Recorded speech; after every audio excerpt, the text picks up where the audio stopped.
وہ جہان تازہ آباد کریں، اس جہان کہنا کو ویراں کریں۔ زندہ انسان غیر حق سے با فراغ، اس کے سینے میں خودی روشن چراغ۔ رزم خیر و شر میں پاؤں استوار، فکر ڈھال اور ذکر تیغ آبدار۔ بانگ دل سے اس کی صبحیں جلوہ تاب، بے نیاز آب و تاب آفتاب۔ فطرت اس کی بے نیاز ملت است، وہ حرم گرد اس کے گھومے کائنات۔ ذرہ اس کی گرد راہ کا آفتاب، شاہد اس کی رفتوں کی الکتاب۔ اس کی فطرت سے ہے ملت کی کشاد، آنکھ اس کی نور سے روشن سواد۔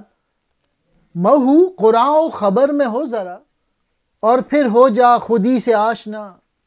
کس لیے آوارہ و بے چارہ ہے، دوری وحدت سے پارا پارا ہے۔ پاؤں میں تیرے ہے بندے ماں سوا، حیف یہ داغ جبی اللہ تیرا۔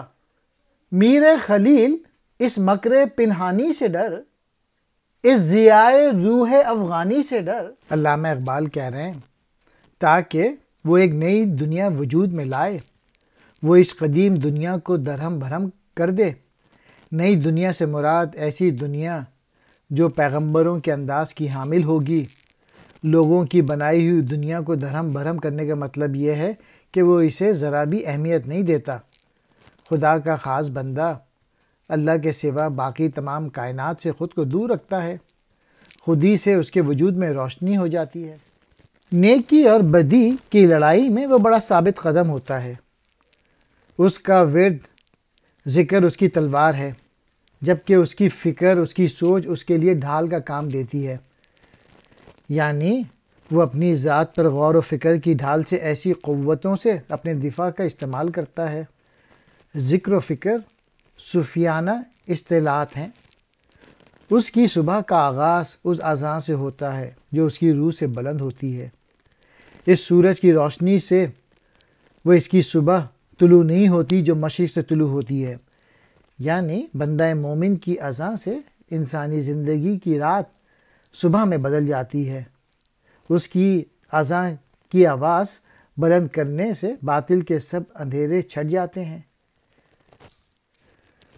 اس کی کیفیت حریم کی سی ہے جس کے گرد کائنات چکر لگاتی ہے، یعنی وہ زمان و مکان کی حدود یا قید سے آزاد ہوتا ہے۔ مرد مومن کائنات سے بے نیاز ہے، جبکہ کائنات اس کی مطیع و محتاج ہے۔ اس کے راستے کے غبار کا ایک ذرہ بھی سورج کے برابر ہے۔ اس کے عروج پر کتاب گواہ ہے۔ مطلب یہ ہے اس کا ہر عمل اور اس کی ہر بات دوسروں کے لیے نور ہدایت ہے، جبکہ اس کی عظمت و سربلندی پر قرآن کریم گواہ ہے۔ ارشاد ربانی ہے، اگر تم مومن ہو تو تم ہی غالب اور اعلیٰ رہو گے۔ اس کی فطرت کو ملت ہی سے کشادگی حاصل ہے، اور اس کی آنکھوں کی پتلی کی روشنی ملت ہی کی بنا پہ ہے۔ یعنی وہ ملت سے بیگانہ اور دور نہیں ہے، اور ملت میں اس مرد حق کا وجود اس طرح سے ہے جس طرح آنکھ میں پتلی ہوتی ہے۔ تو کچھ دیر کے لیے قرآن کریم اور احادیث میں محو ہو جا، یعنی ان کا مطالعہ کر، اور پھر اے ناداں اپنی ذات میں جھانک۔ قرآن کریم اور احادیث کے مطالعے سے تجھ پہ واضح ہوگا کہ ایک مرد حق کا کیا مقام و شان ہے۔ پھر تو دیکھ، یعنی اپنا جائزہ لے کہ کیا تو نے واقعی اس بات پہ پورا اترا یا نہیں۔ پھر علامہ اقبال کہہ رہے ہیں کہ تو دنیا میں کھو گیا، آوارہ ہے، عاجز ہے اور بے بس ہو گیا ہے۔ تو نے وحدت کو کھو دیا اور اس طرح سینکڑوں گروہوں میں بٹ گیا ہے۔